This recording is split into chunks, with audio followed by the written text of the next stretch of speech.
নমস্কাৰ বন্ধুসকল, welcome to my YouTube channel নজনা কথাবোৰ। অসমত বিভিন্ন প্ৰসিদ্ধ মন্দিৰ পোৱা যায়, যিবোৰত প্ৰতিদিনে লাখ লাখ ভক্তৰ সমাগম ঘটে, যি মধ্যযুগীয় দিনৰ মহান ঐতিহাসিক আৰু সাংস্কৃতিক অতীতৰ সাক্ষী হৈ ৰৈছে। বহুতো প্ৰাচীন হিন্দু ধৰ্মৰ মন্দিৰৰ কিছু মূল পৌৰাণিক কিংবদন্তি আছে। অসম হৈছে শংকৰদেৱ আৰু মাধৱদেৱৰ দৰে বৈষ্ণৱ ধৰ্মগুৰুৰ দেশ, যাৰ কীৰ্তিয়ে অসমৰ সৌন্দৰ্য দুগুণে বৃদ্ধি কৰিছে। অসমত ভিন ভিন দেৱতা সমৰ্পিত বিভিন্ন মন্দিৰ পোৱা যায়। তাৰে এক পৰিচিত নাম হ'ল মা কামাখ্যা মন্দিৰ, যি গোটেই অসম তথা ভাৰতবৰ্ষতেই জনাজাত। আহকচোন আজি আমি কামাখ্যা মন্দিৰৰ বিষয়ে কিছু কথা জানো। কামাখ্যা মন্দিৰ অসমৰ গুৱাহাটী চহৰৰ পশ্চিম অংশত থকা নীলাচল পাহাৰত অৱস্থিত। কামাখ্যা মন্দিৰ ভাৰতৰ ৫১টা শক্তিপীঠৰ ভিতৰত আটাইতকৈ পুৰণি আৰু শক্তিশালী মন্দিৰ।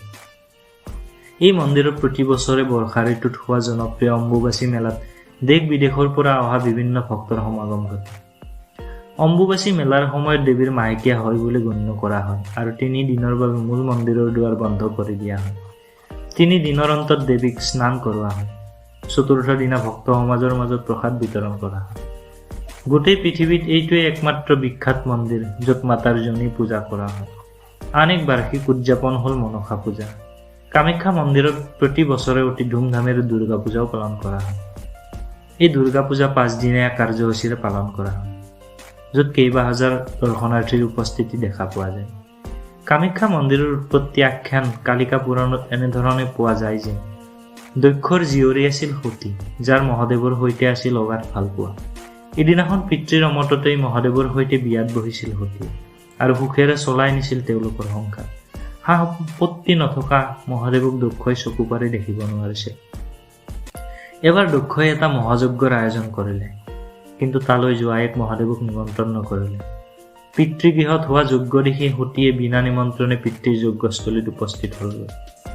যজ্ঞস্থলীত জীয়েকক দেখি দক্ষৰ বহুত খং উঠিল আৰু জীয়েকক শুনাই মহাদেৱৰ বদনাম গাবলৈ ধৰিলে। স্বামীৰ বদনাম সহিব নোৱাৰি সতীয়ে যজ্ঞস্থলীতে প্ৰাণত্যাগ কৰিলে। সেই খবৰ গৈ মহাদেৱৰ কাণত পৰিল। পত্নীৰ বিয়োগত মহাদেৱ শোকত বলিয়াৰ দৰে হ'ল আৰু সতীৰ মৃতদেহ কান্ধত লৈ গোটেই বিশ্ব ভ্ৰমি ফুৰিবলৈ ধৰিলে। এনেদৰে ঘূৰি ফুৰোতে লাহে লাহে সতীৰ মৃতদেহটো গেলি পচি যাবলৈ ধৰিলে। তাকে দেখি দেৱতা সমাজৰ মাজত হাহাকাৰৰ সৃষ্টি হ'ল। গোটেই পৃথিৱী ধ্বংসৰ দিশে গতি কৰিলে। গোটেই দেৱতা লগ হৈ ভগৱান বিষ্ণুক মহাদেৱক ৰখাবলৈ অনুৰোধ কৰিলে আৰু ভগৱান বিষ্ণুই তেওঁৰ সুদৰ্শন চক্ৰে সতীৰ দেহটো এফালৰ পৰা কাটিবলৈ ধৰিলে। এনেদৰে শৰীৰৰ অংশবোৰ বিভিন্ন ঠাইত পৰিবলৈ ধৰিলে। সতীৰ দেহৰ বিভিন্ন অংশ ভাৰতৰ বিভিন্ন ঠাইত পৰিল। যি ঠাইত সতীৰ দেহৰ অংগ পৰিছিল সেই সকলো ঠাইতে একোখন তীৰ্থস্থান গঢ়ি উঠিল।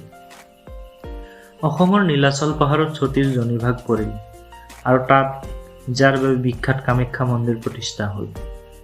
প্ৰাগজ্যোতিষ দ্বিপদী কিৰাতবংশীয় নৰকাসুৰ আছিল কামাখ্যা দেৱীৰ পৰম ভক্ত।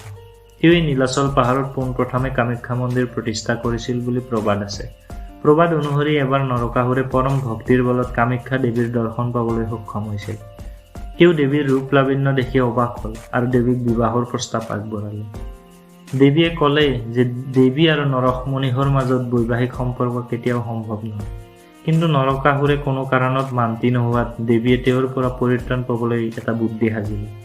দেৱীয়ে ক'লে যে নৰকাসুৰে যদি মন্দিৰ দৰ্শনাৰ্থীসকলৰ সুবিধাৰ অৰ্থে নীলাচল পাহাৰৰ নামনিৰ পৰা ওপৰৰ মন্দিৰলৈ একে ৰাতিৰ ভিতৰতে এটা শিলৰ খটখটি নিৰ্মাণ কৰি দিয়ে, তেন্তে তেওঁ নৰকাসুৰৰ সৈতে বিয়াত বহিব।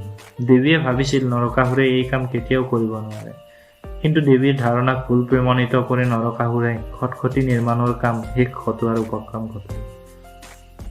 তাকে দেখি দেৱীৰ মহা চিন্তা হ'ল আৰু সেয়ে দেৱীয়ে চক্ৰান্তৰ আশ্ৰয় ল'বলৈ বাধ্য হ'ল আৰু এক মায়াবী কুকুৰাক তেওঁ ৰাতি নোপোৱাওঁতে ডাক দিবলৈ আদেশ দিলে। নিশা শেষ নোহোৱাতেই কুকুৰাই ডাক দিলে। তেতিয়া দেৱীয়ে গৈ নৰকাসুৰক ক'লে যে কুকুৰাই ডাক দিলে, ৰাতিপুৱাল তুমি তোমাৰ চৰ্ত পূৰণত অসমৰ্থ হ'লা। সেই কথা শুনি নৰকাসুৰৰ প্ৰচণ্ড খং উঠিল আৰু সেই খঙতে তেওঁ খেদি খেদি মায়াবী কুকুৰাটোক দুচেওকৈ কাটিলে আৰু যি ঠাইত কুকুৰাটো কাটিছিল সেই ঠাইডোখৰ আজিও কুকুৰা কটা নামেৰে জনা যায়। আৰু নৰকাসুৰে নিৰ্মাণ কৰা খটখটিটো আজিও দেখিবলৈ পোৱা যায়, যাক মেখেলা উজোৱা বাট নামেৰে জনা যায়। কামাখ্যা মন্দিৰ নিৰ্মাণৰ ক্ষেত্ৰত বহুতো আখ্যান পোৱা যায়, যিবোৰে আপোনাৰ মন মোহিত কৰিব। আজিলৈ ইমানেই। আকৌ আহিম এটা নতুন ভিডিঅ' লৈ আপোনালোকৰ মাজলৈ। ভিডিঅ'টো যদি চাই ভাল পালে প্লিজ লাইক, কমেণ্ট আৰু শ্বেয়াৰ কৰিবলৈ নাপাহৰিব। ধন্যবাদ।